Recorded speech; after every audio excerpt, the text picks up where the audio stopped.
Hey folks, welcome to another episode of the Creative Leadership Podcast. My name is Arne van Oostrom and I have an amazing guest on the show today. We're going to listen to Zahara Chetty. Zahara is she's really one of the smartest people I've ever met. She's been many things. She's been a fashion designer, an IT and physical science educator. She's been a design thinker, UXer, an innovation strategist, a foresight consultant. She's moving into futurism now. And she's the founder at African Futures Academy. So I was really honored to have her on the show and to be interviewing her. And I'm at awe with her origin story, growing up in a township in South Africa during the Apartheid regime, growing up poor, but having to be the best in class, being hypersensitive. I loved her philosophy around the consciousness evolution and her ideas around leadership. So I think it's really worth listening to her story and understanding how the way you grow up and all the things that you go through in life, specifically when you're young, when you're still a child, how this impacts you and everything you are. And this is extremely relevant for all of us. It's relevant to understand where we came from in order to understand where we're going and why we relate to people in a certain way and why we make the choices that we make. Okay, but before we go and listen to Zahara, I want to thank Matt Holt from Matt Holt Books for helping and supporting me. As you know, or at least as I have shared before, I'm writing a book about creative leadership, and this podcast is a part of that. So thank you, Matt Holt, for supporting the program. All right, let's go and listen to Zahara. Getting to know somebody is about understanding, what makes them tick, what their spirit is about, and having deep, meaningful conversations with them. And people are, we're constantly changing all the time. You can't say, this is the definition of me, because every day you learn new things, you experience new things. So you learn and you grow and you become. And life is just an evolution of the soul, right? You're just evolving all the time. You're becoming yourself each day. So I don't think there's any point in time that you are the same, from one moment to the next. So there's a lot of things that make you are the sum of your experiences. You are basically a unique combination of DNA interacting with the environment and your memories, your perceptions, your understanding of the world, your feelings, all of that combined into one makes you who you are. And every single person is a unique combination. You'll never meet, a duplicate of yourself in the world. So it's very hard to define people, even myself. Yeah, I totally agree. I'm going to attempt to unpack that a little bit, if you let me. So you're the sum of the parts. I mean, like anyone, there's so many things that you go through in life that you take with you. So let's start at the beginning. So where were you born? Where they came from. So the story starts basically with me knowing my grandparents. They moved during the Group Areas Act to a township called Chatsworth, where my parents were living, and they grew up, and we were also born there. So they moved when they were very, very young, about 3-4 years old. The Group Areas Act happened, and they moved into homes in Chatsworth. So you can understand the kind of context that we were born into. It was very traumatic. People were living in poverty. They were trying to, basically it was all about survival. And the society that we grew up with, it was very, they had certain patterns of behavior.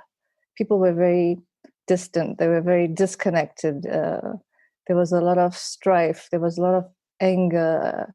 And it was all about, survival. If you're looking at Maslow's hierarchy of needs, it was all about survival. Food, clothing, and shelter. People were worried about the jobs that they had and making sure they could provide for their families. So we were born into this kind of society, and there was a lot of, when you're in that condition, you can't actually connect with your emotions. You have to be strong.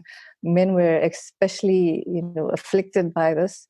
You couldn't talk about things that were bothering you or what was happening in your lives. And there was a lot of alcoholism and drug abuse, and just people were just walking around like disconnected. So we were born into this situation where our parents were, not really connected with us. We felt really disconnected. There wasn't any emotional connection with people.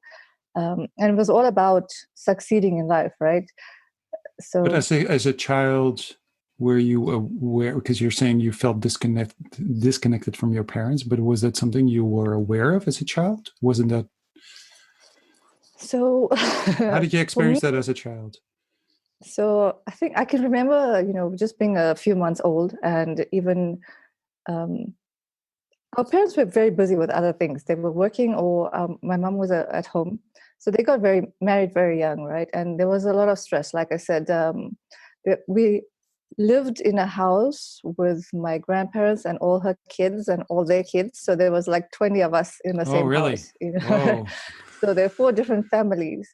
And it was a normal thing because that's how, the townships were created. You didn't have your own situation, and extended families were the norm. So there were about 10 kids in the yard, and all our uncles and aunts lived on the same property. And we also stayed there for about 5 years before we moved on our own. But as much as, I had my cousins to play with, our parents were very busy with other things, cooking and cleaning and washing and ironing and preparing the foods. And I think in Indian families especially, how women are treated and how they interact is very oppressive. Or, women are basically like second-class citizens, especially, in that situation where you have these daughter-in-laws and mother-in-laws all living together. And it's still a problem today, right? I think there's no way it's more pronounced that in that dynamic. So even, if I was a kid and I was like, I wanted to be carried all the time, and they just never happened, so I would just be sitting there in my pram screaming and, feeling like nobody's ever going to come and pick me up. So I think I developed a very avoidant attachment style. So that means like, if I thought, nobody was going to take care of me, I would just have to do things for myself. And that's where the disconnect started, right? So I just ended up growing up thinking I had to just take care of myself, and I couldn't really connect with anyone. And we thought it was normal, right? It was all about, you had to do well in school, and there are certain rules that you had to follow. Our parents were very strict with us, especially if you were a girl. You couldn't leave the house. You couldn't go anywhere. You couldn't go to a friend's house. You couldn't have friends over. They were extremely, possessive of us as children. But while we were in the yard, we were free to do whatever we wanted. And we, got up to lots of mischief and things, but we were safe. We were at home. So, yeah. And you grew up in a time where apartheid was still reality. Yes. Yeah, so that's, where it started, growing up in this Indian township in that situation. So we didn't know exactly, how other people lived, or this was just the norm for us. We didn't even see white people or black people or colored people. And there was no social media, so you never knew what other people were going through. All right. Because because you're in your own bubble. And if you don't go outside, so that was that was normal for you. Yes. Yeah, and so when did you get out of that that bubble? What happened next? So then we moved, right? So when I started school, I was about 6 years old. My mom got a job, so she did this clerical typing course, and then she ended up getting a job in a furniture shop, and then she was out at work and I was at school, and we moved houses. So we it was just my brother, my mom, my dad, and I. And we each, basically, the disconnection was already there, right? Everybody kind of had their own lives. And I was just alone a lot of the time, because my parents were at work the whole day. They would be gone from 6 to 6. My brother was out at school. He was older than I am, and he had his friends who he would play with. And I wasn't allowed to leave the house. So it was just me by myself a lot of the time. How old were you then? About 6. You were about 6. Okay. Yeah, okay. So, and this is where you, all right. So you were not allowed to go out alone. Yeah. Yeah. Because of safety concerns, or just because of they were just habit. Really possessive. They never let the kids stay over at other people's houses or have them over or anything like that. It was just how they raised their kids. They were very possessive. I think they had a lot of fear in them because of things that they went through when they were kids, so they were extremely possessive. Yeah. Okay. And because when they were kids, because when your parents were kids, what was the situation then? Because they were born also in Durban, or were they? Yeah, they were born in Durban, and they were growing up when all of these political issues were happening in South Africa, and apartheid was, they removed them forcibly from their homes and moved them into these townships, and so they were very traumatized individuals. The whole generation. And they just pass that on to the next. I guess. Of course. Yeah. So that, because that was sort of their trauma, that you became also a part of, a victim of what they went through. And so what happened next? You're 6 years old. Your mother's working. You go to school. What happens?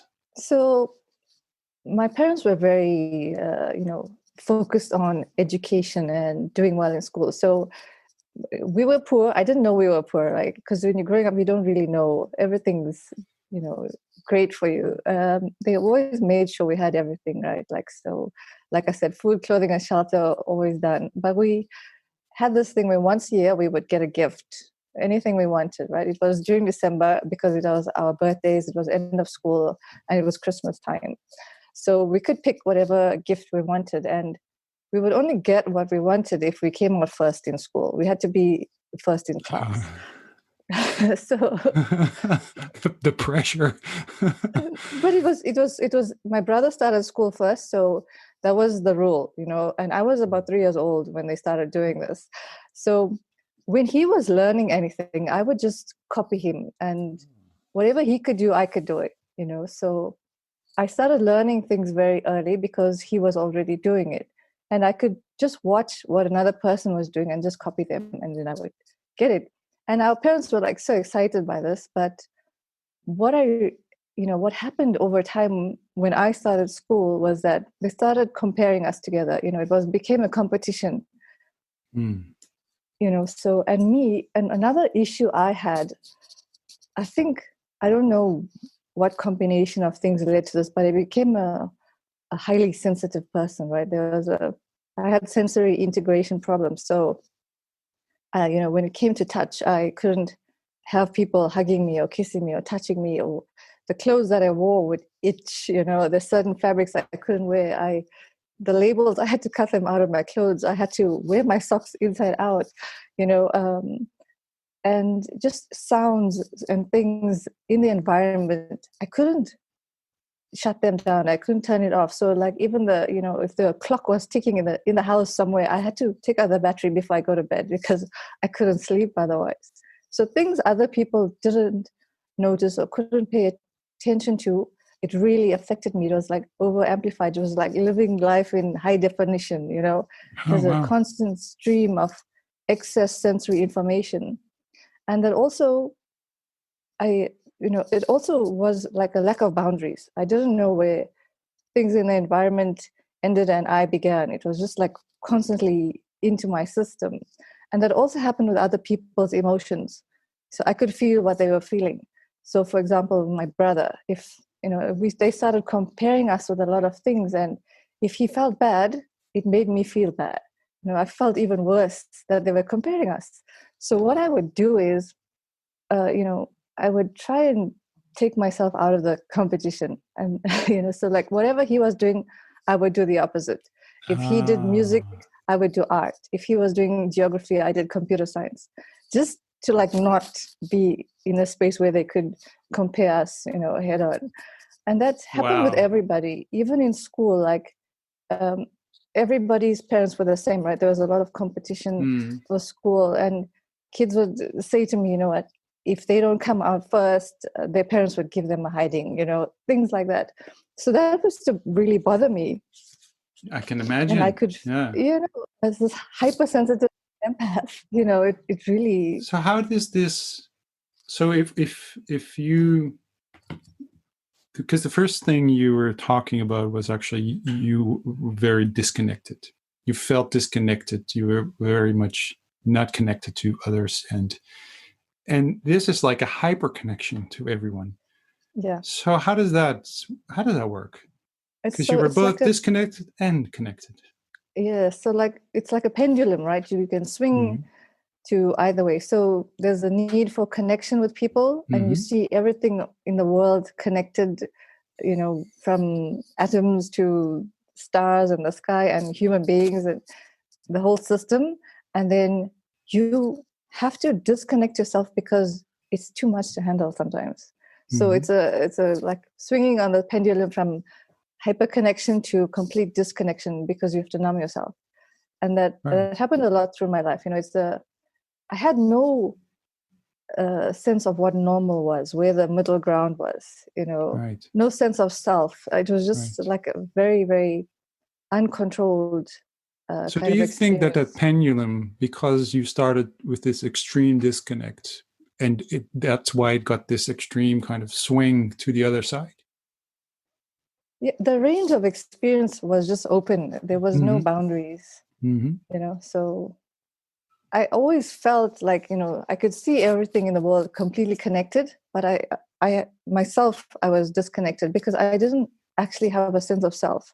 I think because you see yourself through relationship with others. And if you don't have that, you don't know who you are or that you even exist. Right. And as a child, you don't see yourself. I see everybody else. So I used to feel other people's feelings. I didn't feel my own. I didn't even know I was like a thing, an entity. I always felt like, I was the observer watching everybody else living life, but I couldn't participate in it, and I felt like an alien or an outsider. And like, I was just waiting for them to come back and pick me up and take me back home to the other planet, And how did your brother respond to this? Because of the way you were basically always choosing the opposite of what he was doing. Did he know that? Was it something you talked about? I don't noticed that.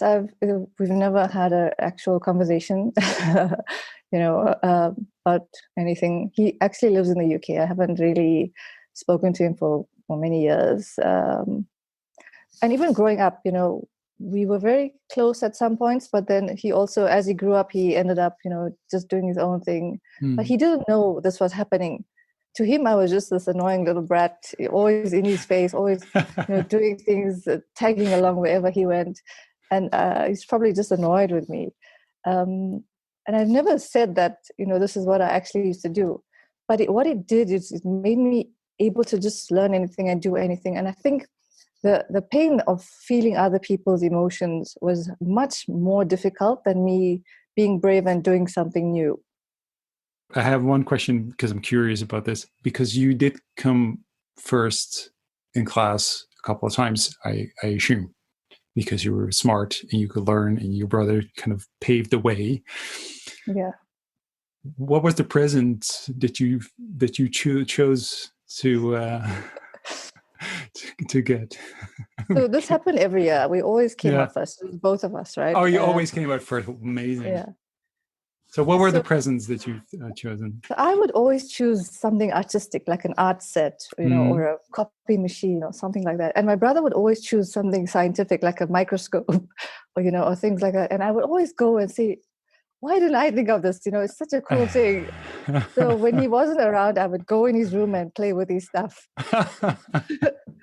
So I had all my artistic stuff, and then I also played with all his scientific, really, interesting stuff. And the difference between us was he always knew, what he liked and what he wanted to do and who he was. He would call himself a professor, and now he basically is one. So he had a very distinct sense of self and who he was, and he was also like the perfect child. So it didn't make it any easier. Anything my parents told him to do, he would listen. He would be compliant. And he studied hard, he worked hard, he was very disciplined, and I was the complete opposite.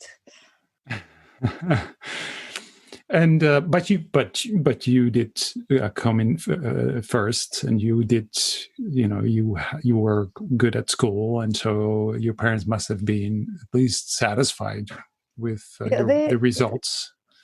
So we had this wall of trophies, right? So every year we would collect awards from school, and my parents would parade it up like it was, some display cabinet. And it was the first thing you saw when you walked into our house. There's rows and rows of trophies, and that's like all we were to them.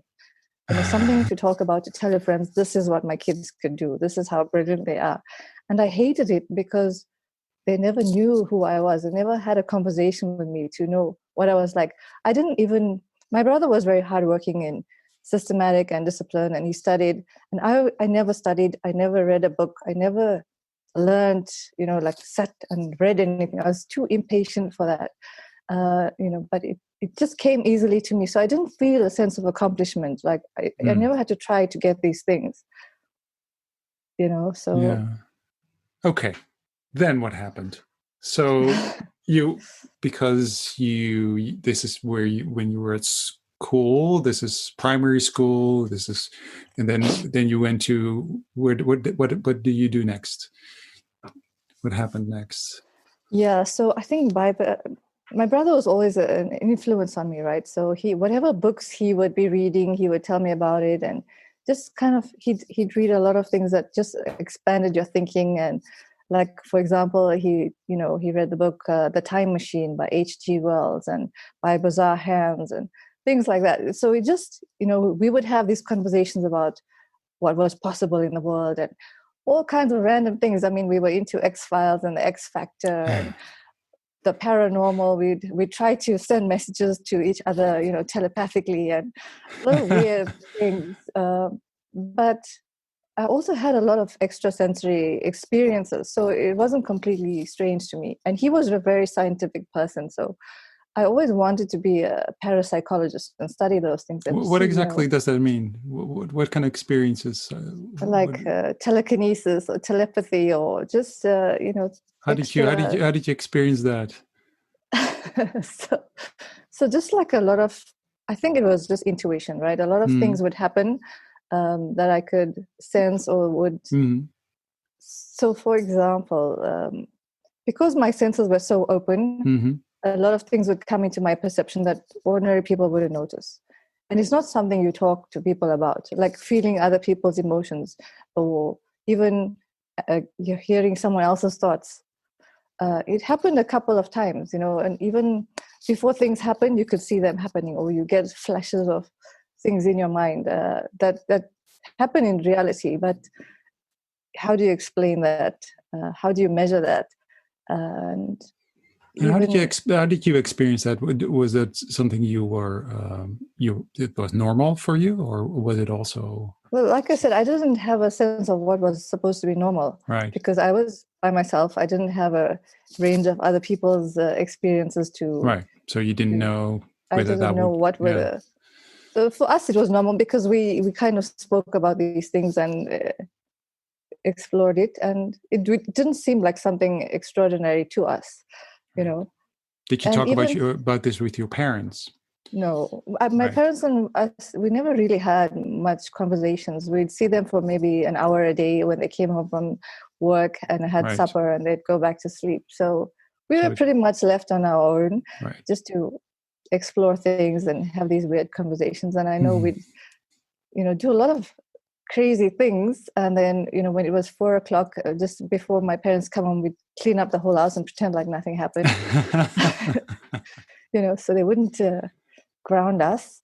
So like, for example, in exams, we'd always have this one paper which everybody hated, which was the writing paper. So you had to write essays, and it was a creative writing paper. You never knew what topic was going to come out. So I would love it, because the night before, what would happen is, like, I would just get this stream of words and phrases, I would come in my head, and then the next day you could just use that in the paper, and you never knew what kind of story you would write. So that was like really, really fun for me.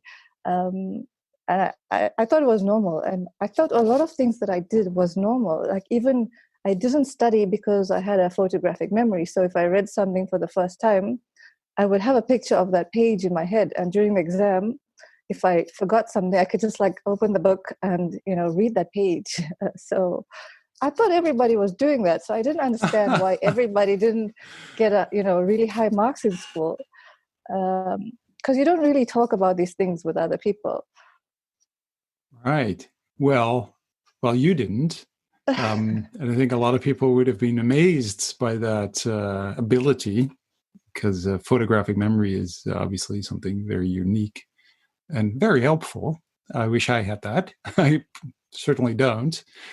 But when did you discover it was actually not normal? When did you discover that those things are not, things that most people don't have those things? In school, what would happen, like I said, people would say, if they didn't come out first, they would be in trouble. And I was like, why don't just all of us get 100%? Then we all come out first. And I was like, I couldn't understand why that wouldn't happen.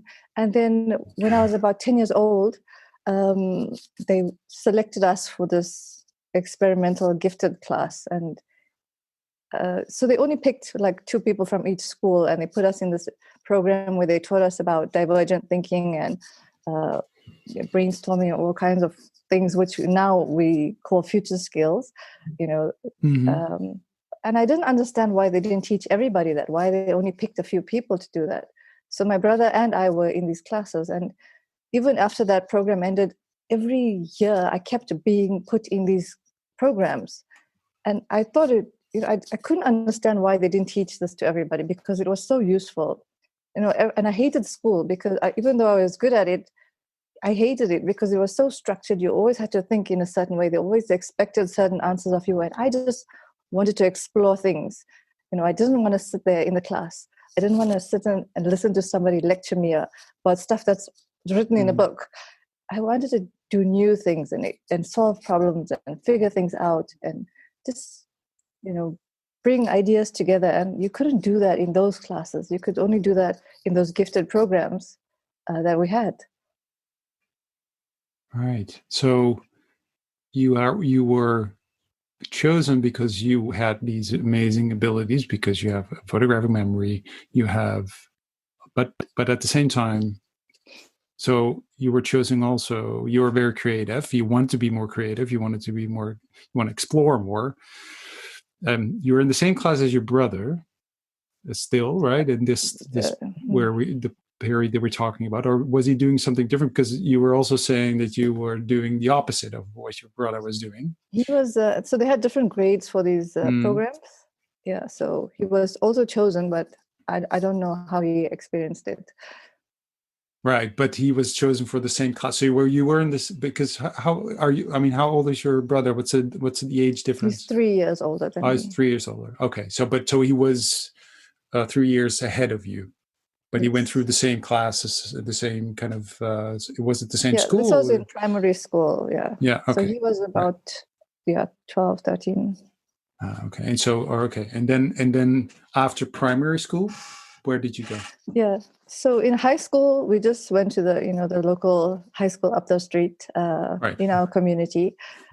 Parents, I wanted to go to a girls' school, a private school in the area. My dad was like, "Nope, you will just go to the same school that we went to, and this is how it is," And I just hated school. I completely, disconnected from what was happening in the classroom.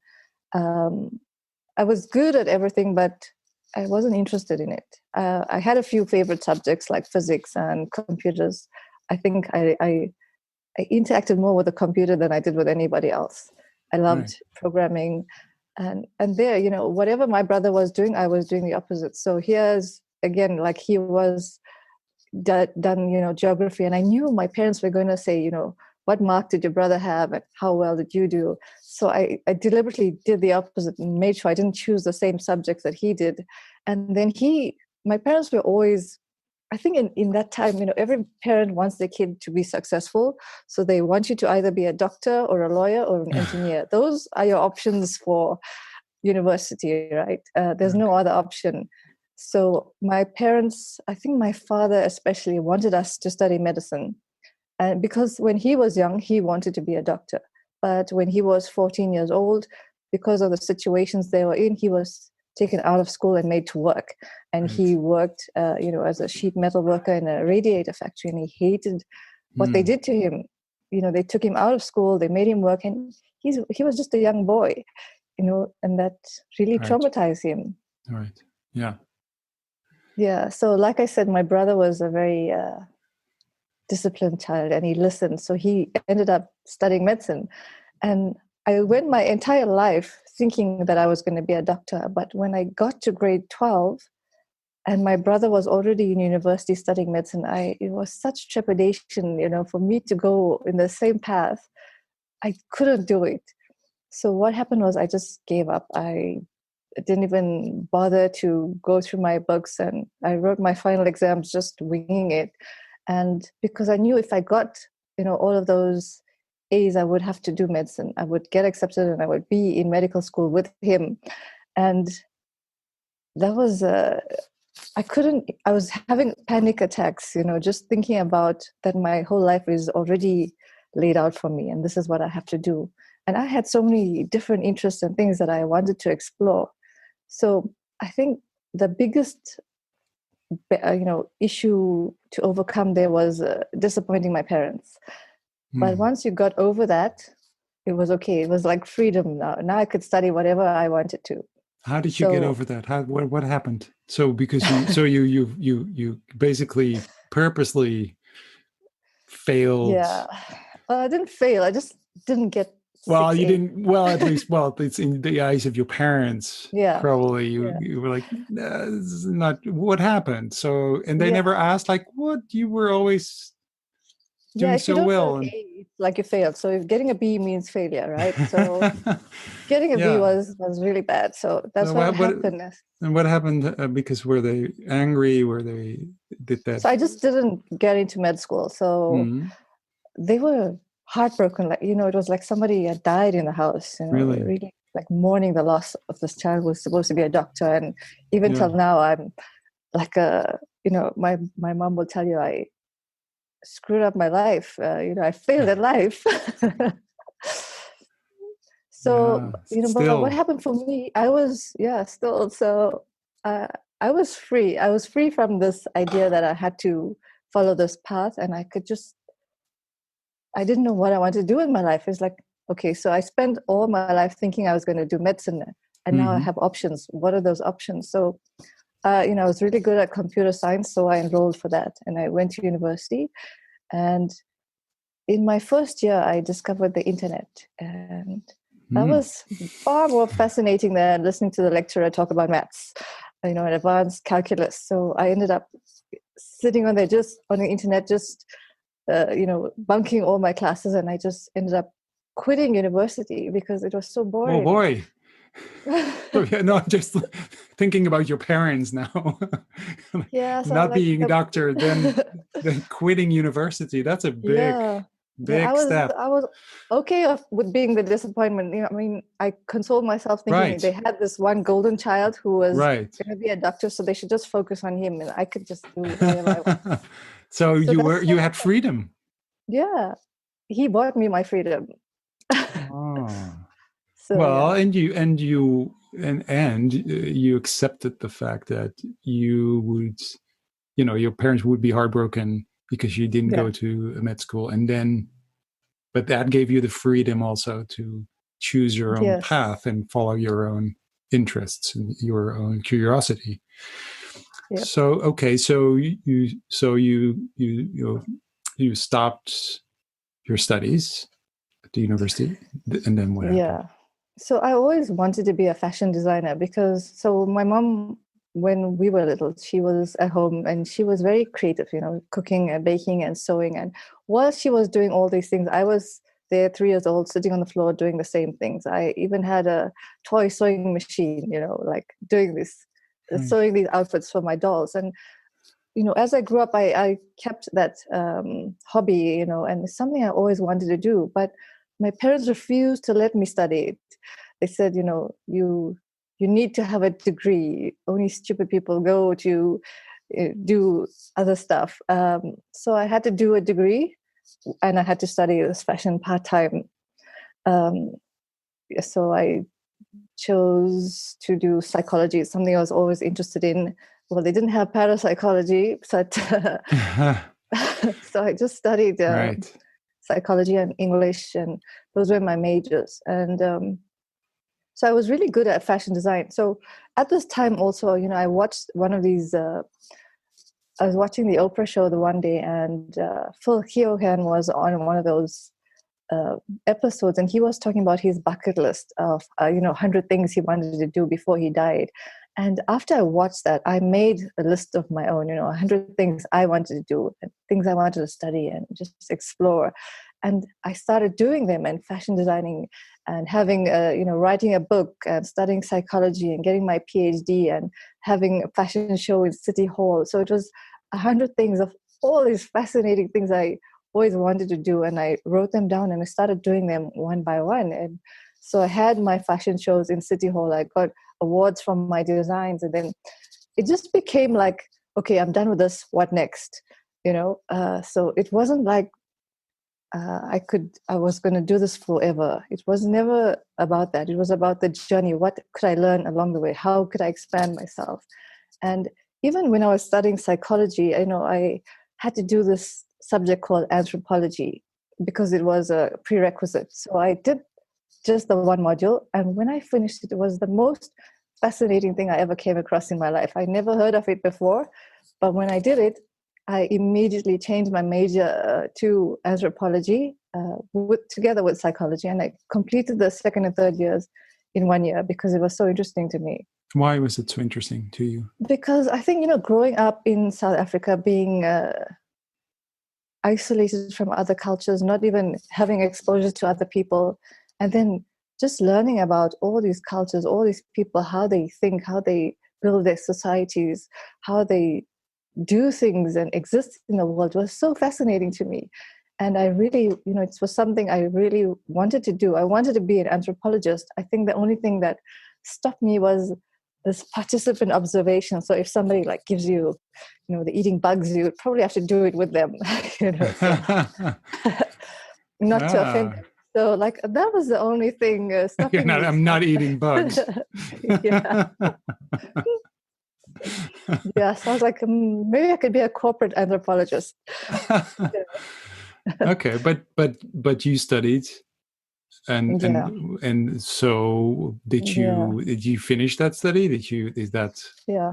So I got my degree in that, and then I said, I'm studying all these things, and I'm not going to stop. So just this academic thing was part of my whole life growing up, right? So I'm not going to I didn't think there was ever going to be an end to it. And on my bucket list, I had PhDs, 2 PhDs actually. Of course. I was really interested, and I was so inspired by everything I was learning. I just studied things because I was interested by them, just naturally curious about things. So, and I didn't think of going for a specific career or a job. So I thought, what can I actually do with all these things I'm studying? So I decided to become a teacher. I thought it was a half-day job and give me time to do all the other things I was interested in. So I started teaching, and it was really interesting because I was teaching computer science and physics and English, and every year I would teach a different grade or a different subject. So I was always learning something as well. So that was really, I did that for about 9 years. It was very, very good for me also because growing up, I was very isolated. I didn't learn to socialize with other people. I was extremely shy. I would never go up and introduce myself to anyone or even speak to them. And, there were times that people would come home. I would even lock the doors and pretend nobody was home just to avoid social contact. But I guess, teaching kids helped me to learn to speak and, just connect with other people. So that was really interesting for me. And then I got to a stage where I was head of department for physics and IT. And that was, interesting. And the next stage would obviously be deputy principal and principal eventually. But what happened was when I moved to that new position, the school was very violent. And South Africa is an extremely violent place. It's not safe, even in schools. And there were kids running into my class. And one of the kids, and I was teaching a matric class, a grade 12 class. And these kids just ran in and they were hiding from someone else. And I pushed them out. And the kid hit me in the face with a bag full of books. Almost broke my nose. Oh. And I was like, I cannot be here doing all these things and being under such stress. And I need a security guard at my door. So what happened was I said, me standing in front of the class is not going to fix this problem. I'm here to change people's lives, and just, completing the syllabus is not going to do that. I don't know how to fix this problem. I don't know what the situation is, but something more has to be done. So I just took myself out of that situation, and I said, something I could come back to later. I don't know what's the solution. So I ended up going into a software firm, and because I was teaching human-computer interaction and programming and all of those things, just naturally kind of evolved into design and UX work. All right. Yeah. Yes. Okay. So at the time they were just doing software, but I was teaching kids about how to build, design programs for people, for specific solution, for problems and things. And that wasn't being practiced in real life in an actual software firm. So I kind of developed the design phase in a lot of the places where I worked, where UX was just starting out. How did you learn about it? I mean, I guess it came quite naturally because of your background and your journey. But when did you specifically kind of learn about things like UX? Was it at the firm? Was it something you were already kind of interested in before? A lot of things. So it wasn't a thing. There was no such thing as UX when I was doing it. It was just, so I couldn't make up my mind with what to study, right? So I like computer science, but what they were doing in university was a bit boring. So I did the psychology and the anthropology, and I went back to study computer science. And now it was about, human-computer interaction and programming and visual design and all those things. So they were different subjects, but it all kind of converged. I thought we needed to bring them together because that's the only way to answer these problems that we are facing, because the programmers are really good and they love showing off how they can solve complex problems. But the person buying and using that program doesn't care. They don't want to know about it. They just want to see if they can use it. So it's important to have that overview of what's going on, because each person has, a very specific perspective of what they think the solution is. So I always had this global view of what was going on. So I knew we had to bring all these things together. And when I spoke to my boss at the time, and I said, I want to use my knowledge in psychology and anthropology and computer science and design, and bring them together. And he's like, that's never going to happen. Oh, really? He's like, you're nuts. Just decide whether you want to be a front end or a back end programmer. Right. And when was this? This was, I think, in 2013. Yeah. Okay. Oh, 2013. Okay. Yeah. So and I think, I'm a very rebellious person. It's always been with me. It's part of my, from the time I was little, if somebody tells me what to do, it's like, I think it's come out from my attachment behavior. Like, if you don't care about me, don't tell me what to do. If you don't know me, don't tell me what to do. Mm-hmm. So, and the best way Well, to and if you tell me to go this direction, I will go the opposite direction. yeah. If you tell me I can't do something or I'm not allowed to do it, then I'm probably going to do it. So you thought, well, Yeah. I am going to do this. So like, don't tell me what to do. You can't tell me this is not possible. Mm-hmm. So how did you combine these things? Yeah.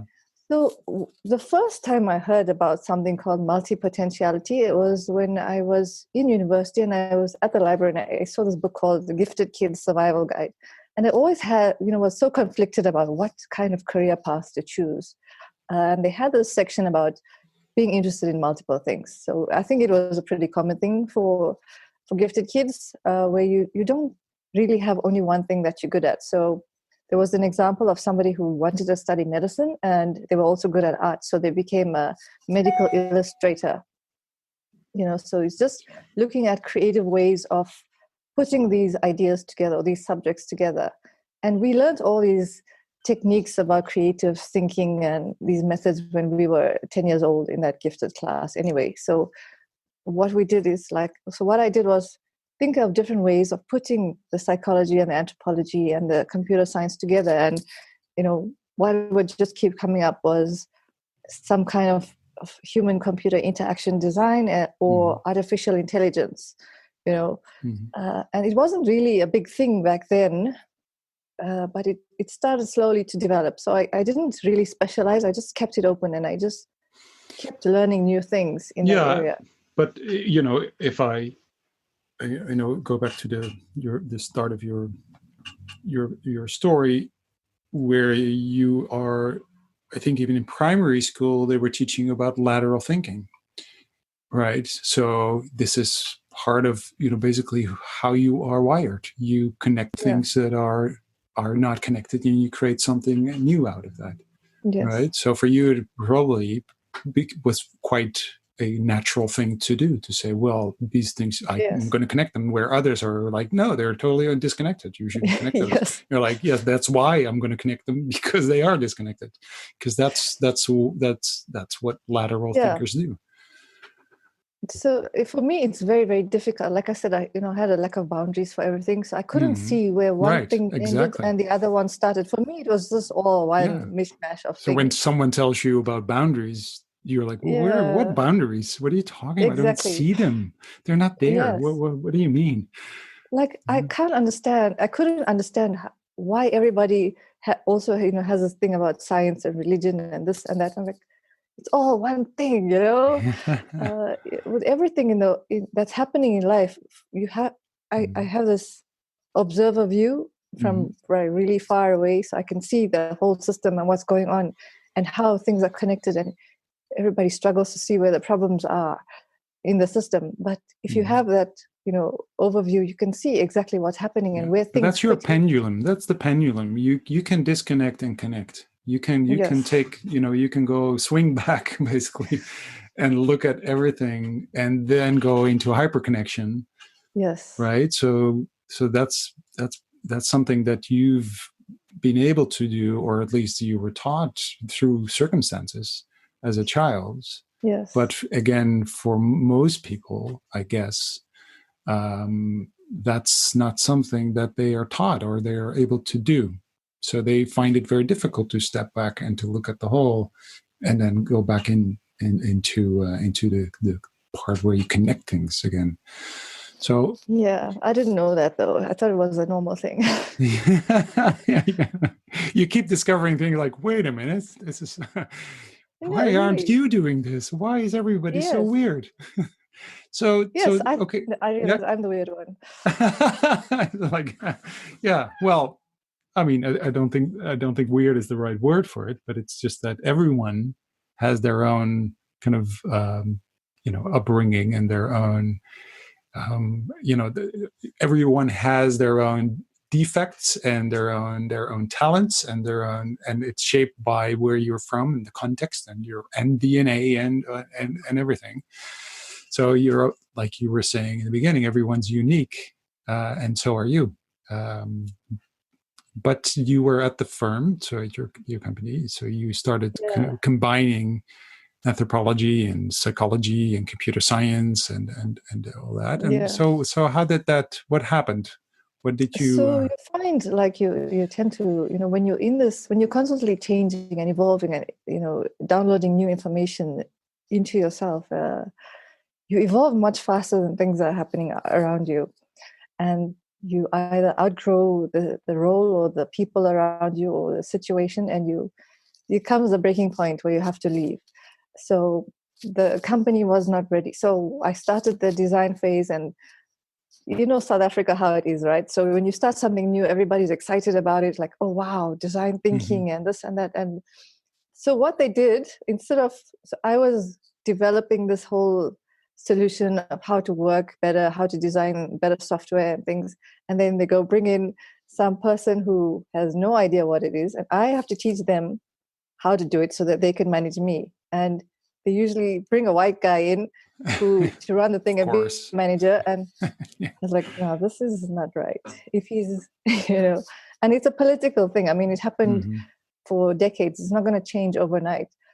So I ended up going to another company where they were looking for a UX person who in, education, that kind of thing. So it combined even another thing that I was interested in. So I kept going into different innovation units where new things were happening and they were happy for the change to happen.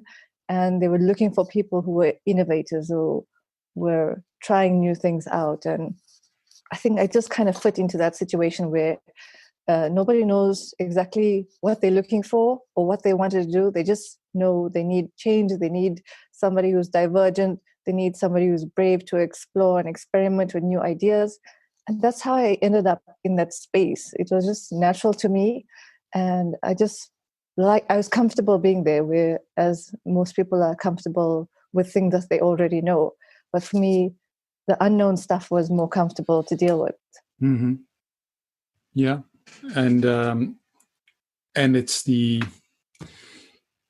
diversity of all your interests and the things you studied and your natural curiosity that that is so do you see so that's a specific profile, if you will, that nowadays is something that a lot of companies and people are looking for, because it's exactly what we have been missing, because we've been educating kids into being experts in one thing, one specific thing, and unable to combine and connect things, and so unable to do the lateral thinking part, and be divergent. And so how did you experience that? I mean, did you come across other people who were like, did you find sort of a tribe, if you will, that you're like, oh, there's other people that are also like me? Because up to now, you've been always the outlier, right? Yeah. So what I discovered, really, it was very disappointing in corporations where they have these innovation units. Even there, they're looking for people who are designers or who are innovating, but they tell you, yeah, innovate in this box. This is Yes. Innovate, be divergent, do all these things, but do it like this, which is insane. So it's not really innovation. They tell you, this is a product we want to build. Let's see how we can innovate on it. So it's very constrained thinking, and you still have to think along the lines of how the business operates. And if you tell them, what I had a problem with was, so a lot of these things that we were creating, they didn't look at it long term. It was all about how we could get more customers, how we could get more revenue. But for me, looking at the whole system, a lot of the things that we were creating would have negative long-term effects on society. I mean, for example, if you're designing a banking app to get people to take more loans, yes, the bank will benefit out of it, but you're also putting poor people in debt. How does that affect society long term? And there were a lot of issues where I had a problem with, because it would affect the system negatively in the long term, and I couldn't contribute to that. So it was a conflict of interest with my ethics and what I thought was better for humanity, and Right. the kind of future that we wanted to create was more, we were contributing to this negative thing, and I couldn't get out of it if I was working in that space. So I had to remove myself from the situation, and I started consulting and doing this kind of work with startups and entrepreneurs As an independent. social entrepreneurs. Yes. Yeah. Working with the people who are working at solving problems for society, like education or things like that. So I didn't want to work with these capitalistic companies that were going to only look at their bottom line at the end of the day. And yes, they have these corporate social responsibility programs and things, but it's not going to undo the damage that they are doing. Right. Exactly. Yeah. So you got yourself out of that situation, out of a situation again. That seems like a pattern. So you put yourself into a situation and then take yourself out of the situation because it disappoints you, or you lose interest, or it's not the right place for you. And so that you took yourself out. You are still independent, right? Or did you put yourself into another situation? so I've as I've been working independently, I've come across other people who resonate with us, who are working together to improve society, who are doing things for the good of humanity, who want to create kind of equitable futures that we all deserve. It's not just about let's design better, more useful products for people to purchase it. So so you found some like-minded people. Yeah, but the thing is, it's very hard to find. I work with people all around the world, and in different countries, there are different people that I connect with. So it's without technology that would not be possible. Exactly. I wouldn't have found that where I was if I was working only locally. Right, because of social media, because of video conferencing platforms, because of all the tools that we have available, you can connect to people around the world and work with them. Right. Exactly. Yeah. Okay. So what are you? Can you tell me a little bit about what the things are that you're doing at the moment? So, or in that kind of so with the companies you work for and as a independent consultant, what exactly is it that you do? So I was doing a lot of UX research. That's what I started doing after I left the corporate. So it was still in the UX space and design thinking and innovation. So when companies, had an idea of some new thing that they wanted to build, it was mostly word of mouth. People would call me up and say, we have this issue we want to explore. We're not really sure what we want to do. Can you help us out? So that's, how it started. And pretty good with that. When you don't really know what you looking for and you don't know how to deal with stuff, I can help you figure that out. So that's where my area of specialization is, dealing with complex, ambiguous things, because it's comfortable to me. So I just help people make sense of things. So a lot of times it starts with an idea for a product or a social enterprise or some problem that needs to be solved. So that's why I went into design thinking in the first place, because when we're looking at in the corporate, it was about a product. We need to build a product for this. But when we're looking at social enterprises or other systematic things that are wrong with the world, like we need to fix the education, like we're working with companies in the Middle East. They were working on education systems, like how to improve it. So these are big problems, a lot of stakeholders, a lot of different moving parts.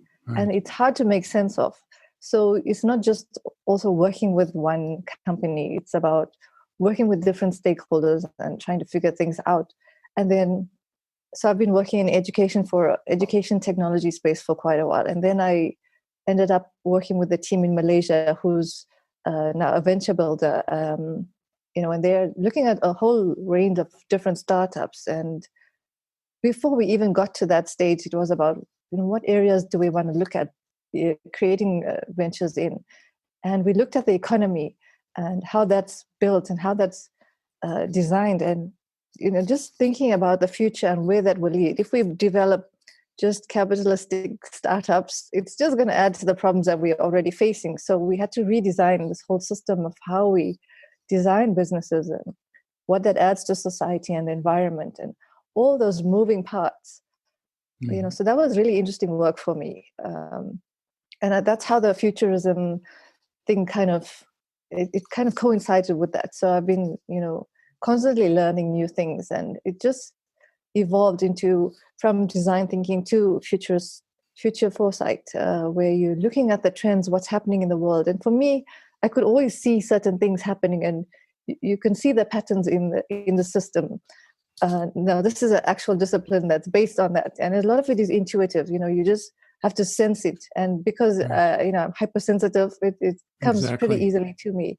Right. So just to see the patterns, what's happening, and then being able to use that information and make it into something people can also use and make decisions with and design for. So we, even with this COVID thing that's happening, it's not like we are designing a new system with a lot of these things. For me personally, my life hasn't changed. A lot of us working at the edge, not much has changed. We've been working remotely for years. We've been homeschooling. We've been doing all these things. We've been shortening the supply chain. So nothing has really changed. So when it comes to innovation, for example, it's like innovators are energy manipulators. We have to create spaces for energy to flow and move in the system to create new structures. And, from this current social structures that we have into the new ones of the future. So I think there was just a lot of pressure in the system from this black swan moment with this COVID, that it just forced things to move into these channels that were already created. There was already homeschooling, there was already remote learning, there was already remote working. Right. It just pushed more of that energy into those spaces. It speeded up things that were already moving, but they were moving slower, and now it moves faster. So do you think that we are developing these changes or these patterns of these changes, and we are kind of leading that, or are we part of a bigger change, a bigger wave, and we are just sensing it, or some of us are sensing it, and we're trying to cope? And so as a futurist so what I'm maybe asking is, do you think that there's something that it is going to happen anyway, but we have to kind of sense it and feel it, and we cannot really change it, but we have to adapt? Or are we creating the change? So I think one thing that is happening is that there's a conscious evolution happening. People are stepping into their spaces. I think leadership is about embracing the space that was created for you, and you need to step up in there and embrace your authentic self and just resonate, and that opens up space for other people to do the same. And that awakening is happening exponentially. You can see that much more clearly now than it ever was. And what that does is, so technology is always there, it's always going to be there, it's evolving, and the human consciousness needs to evolve also, because when we combine that, if you combine technology with an unconscious intent, it's going to create negative things in the world. It's going to create a dystopia, because it's going to be fueled by intentions of egocentrism. People are all about power and money and all their unconscious, unmet needs. But if you work on all your issues and you become conscious and you use conscious intent with the technology that we have to create better future for everybody, that's a different outcome. So we always have a choice what kind of things we want to create in the world. So things are evolving, but you have a choice with everything you do by the intention that you make. So, but it also means that we as societies and as communities, we have to have a common intention, and because we need to collaborate to actually, develop and create that future.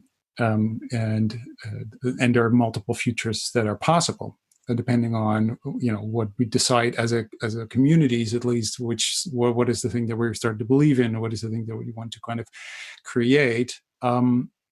So you could argue, well, there are so many bad ideas out there.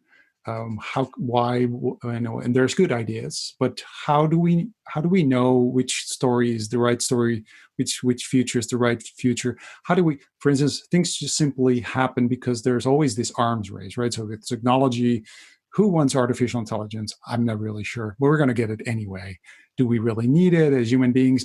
I don't know. Did we have that discussion as the human race? Did we have that conversation about what is it exactly that we need? No, we don't, because it's just it's like a given. How can we and I totally believe that we can, because we've noticed we can change quite radically everything we do. We can do it if there is a story that we believe in. If we say, yes, we believe in this. But I'm both hopeful, but I'm also a bit like, I'm not sure.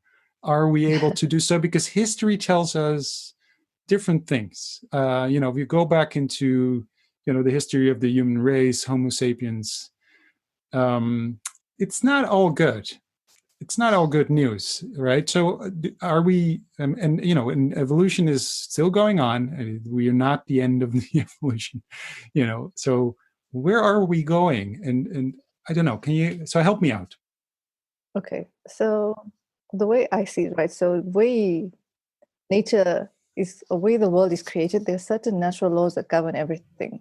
There's certain natural ways for the energy to flow in the system, right? For human beings to evolve, for societies to thrive, for environment to thrive. And what happens is you can either build things that are aligned with that natural flow of energy that will help it to be sustainable and to thrive, or you can do things that are, in the opposite direction, that will cause it to diminish and take away that energy and cause it to be destructive. So, for example, any unconscious intent will create that outcome. Like the capitalistic economy, people wanted in the past, it was all about money and power. Somebody had the intent to create the system where I can make a lot of money out of exploiting some resource or some other people, or subjugating a certain amount of people. It just didn't happen. Somebody had the intent, and that intent was just expanded to others. Other people copy that, and you were not aware of what the outcomes would be. But we know it goes against the natural order of things about, social justice, of equality, of harmony, of respecting nature. Okay, it went all against all of those naturally occurring laws of nature. Okay, but I'll challenge part of that, like respect for nature. Did human beings ever have respect for nature? I mean, were the consequences of the human race basically not always very negative when you think about, the natural habitat that they... Yeah, a lot of tribes and communities live, sustainably. They don't exploit things the way it has been in the West.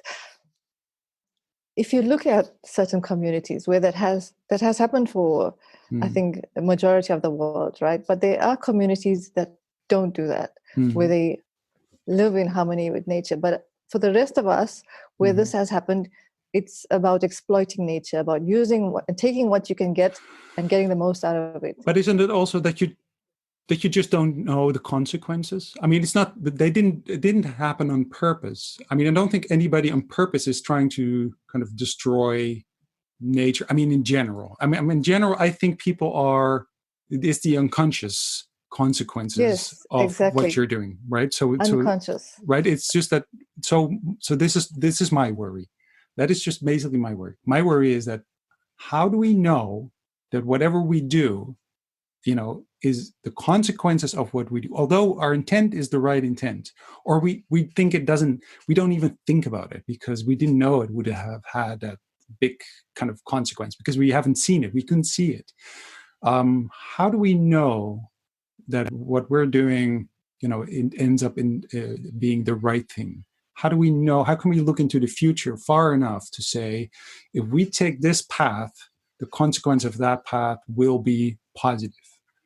How do we know? So, like you said, a lot of these consequences are unconscious intent. We didn't see what was happening. Or people didn't see that far ahead. They didn't anticipate what was going to happen because they had very short-term goals. They had very short-term visions of what they wanted to achieve. And it was all about accumulating wealth and subjugating other people and inequality or whatever, right? Whatever systems we have, that's what it's based on. And now you can see the systems no longer fit. In the past, we didn't really have a problem with it because we were as unconscious as the system that we created.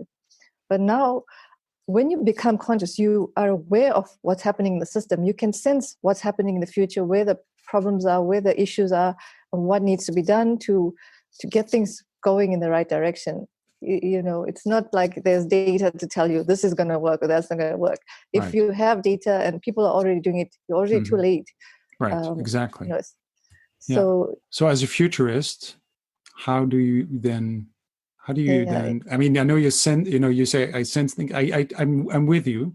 I think you have to recognize patterns because you are able to kind of see the whole. Because that's something that is in your ability, but a lot of people won't be able to kind of sense those patterns or see those patterns or feel that energy. But how do you then move forward? How do you make sure that? How do you convince other people of doing so? So this is the thing, right? When you get to the stage, that's why I said I'm transitioning into futurism, right? So you need to work on your consciousness for you to be able to move forward, because this kind of information is there. It's you can just download it, right? It comes into your consciousness, and if you, it sounds like a little woo-woo and doesn't make any sense, and people think you're a little bit nuts, but once you are online, once you are aware of what's happening, once you've connected, and you've expanded your mind to that level, it's easy to get that information into your brain. It's like tuning into a radio station, and you instantly get that feed. And once you see other people are also getting the same feed, like people like Thomas Hubel and Otto Sharma and Vandana Shiva and Frederick Laloux. I mean, I'm so glad to see that, that they tuned into the same radio station, and I'm not going crazy here, right? And even just to see them converging and working together, it's phenomenal to me, So is that something a leader should be able to do? Is that a leadership quality? Exactly, everybody is a leader in their own sphere of influence, whether you're a parent in your community, whether you're a teacher, whatever, level of influence you have in the world, you have to be able to do this work, because you need to be able to make conscious decisions that are in alignment with what is the natural way of doing things, and going back to an ethical way of life and doing what's best for humanity and the planet and society and everything. So it's not just about me anymore. It's not an egocentric way of managing or leading people. It's about this collective consciousness that we all need to be a part of. So it's like a grid of lights, and if one is missing, you can notice it, and everybody fits in somewhere. Nobody else is going to take a place. There's no competition. You have a unique space to fill, and you need to step up into that. And that's what the leadership is about. You stepping up consciously into that space that was created for you and resonating as your authentic self. Right. Yeah. So I was really happy when I started reading up on things like synchronicity, which basically, is this idea of there's this energy that connects everything. I come from a family of my mother's side being artists and my father's side being more the rational and scientists, and having sort of these two voices in my head, where my mother would more be sensing things and feeling things, and my father would always say, well, if you can't measure it, it's not true. Where all of a sudden quantum physics came along and said, well, there's actually this energy field that we don't know how it works, but it's connecting everything. And so where my mother and traditional Eastern philosophy and most religions say, yeah, duh, we've been saying that for a century. And my father would say, you can measure that. That's also scientific. Whoa, that's amazing. So for me, it was two worlds kind of coming together, where exactly to me, what you're saying, I resonate with that you are, you can be an antenna basically. And this is why we're trying to kind of ask you about that, because that's something I am thinking about when I can sense, I can see patterns, I this, my whole company is based on that idea of there's something going on and I want to stay close. So I need to have something that helps me stay close to that wave. And it's not design thinking, and it's not called UX, and that's not what it is. But there's a wave, and I want to write that wave. And design thinking for me was a nice way to write it, is like to serve the wave, but it's not the wave. And sensing that wave. So I'm more like, can I only write it? Can I also influence it? And I'm hearing you say that you kind of want to also steer, you want to also influence the wave. You want to kind of say, yeah, but we have to kind of steer it that direction because we have to be better people. Yes. And I resonate with a friend of mine who's a expert in artificial intelligence, who said, if we want to have better robots, we have to first become better people. And that's a huge task. Right. So it scares me maybe a little bit. It's like, I think, this is the hardest work you'd ever have to do. Every human being has this work to do. And for the most part, it was left undone in the past, where you have to. So you have the soul that has this purpose, and collectively that purpose is about protecting life, protecting society, protecting the environment, and just protecting yourself as well. So doing things that are in flow with things that protect, all of these things. And the only way you can tune into that is if you clear out all the things, all these layers of egoism and trauma that has covered your soul. So how do you do that? So for people who are listening and they're saying, yeah, I hear you. I hear you. And yes, but where do you, because we're so complicated. There's so many things going on in our brains, in our bodies, in our minds. And where do you start? How do you come online? How do you become aware? It could be an unconscious thing or a conscious thing. Unconsciously, you'll find you'll have the same problems appearing in your life over and over again. And each time it happens, it's an option for you to choose to do the easy thing or the difficult thing. And the difficult thing is doing something new. The easy thing is just carrying on the same pattern you always had. And usually it takes, some kind of drastic event in your life for you to change, where you come to a point where you say, I can't do this anymore. And you have this crisis, the dark night of the soul or something, where you start to awaken and you realize you have to change how you've been living. You move from unconscious to conscious. And the most important work that you have to do is heal your past traumas, self-reflect, and be in a state of constant self-observation and intentional choices. And that's a very, very difficult thing to do. I think that's the most important leadership thing that we can never do, is for you to do enough of that self-work to be able to create space on the planet for others to do the same. And it's a very profound thing, and it's not easy. That's why people don't do it. Healing is a very, very difficult thing to do because it takes a lot of energy, a lot of effort, and it's easier to not do it. I think that's very good advice. I think that specifically the people who are listening to this podcast and myself are very sensitive to that advice, because we do all feel like, yes, we know, because there's this thing that what you're saying is there's such a truth to that, and there's something that we all know, right? So you can do the hard thing or the easy thing. And we all know that, you should do the thing that is hardest to do. And it's easy to escape that. That's a very, such a basic thing of being a human being almost. Is like, I know I should do sports. Why don't I do it? Because it's easier not to do it. But I think that's amazing advice. And I think thank you so much for telling your story, very powerful story, and for your advice. And I thought it was very beautiful to hear sort of where starting from the township as a little girl, growing up the way you did, and then sort of the clear connection to who you are now. And that's such a great example for all of us, I think, to kind of also make that really clear. Like you are this unique person, and you are this, all the things that you went through that make up who you are, and where you're from, and where your family's from. And so thank you for sharing that. I thought it was very, very profound.